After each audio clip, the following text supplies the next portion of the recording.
Isipin mo ang smartwatch mo, ililigtas ang buhay mo. Hindi ito katang-isip. Ito'y totoong nangyayari sa marami. Gaya ni Bob Wheeler, na binigyan ng babala ng kanyang Apple Watch tungkol sa atrial fibrillation o AFib. At si Patricia Lauder, na inalerto ng kanyang Fitbit sa di pangkaraniwang taas ng resting heart rate na naging daan para matuklasan ang mapanganib na blood clots. Paano ito nagagawa? Gamit ang PPG sensors at birding ilaw, sinusukat nito ang daloy ng dugo.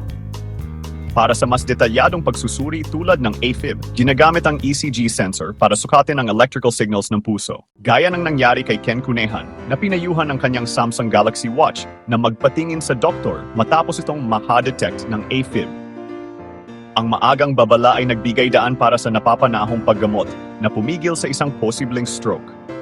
Ipinapakita ng mga kwentong ito ang pambihirang potensyal ng teknolohiyang suot natin sa ating mga pulso. Kung nakatulong sa iyo ang impormasyong ito, paki-like, comment, at subscribe para sa marami pang iba. Manatiling nakatutok para sa mas maraming video tungkol sa health tech at mga tip na maaaring magligtas ng buhay. Baka ang buhay mo pa.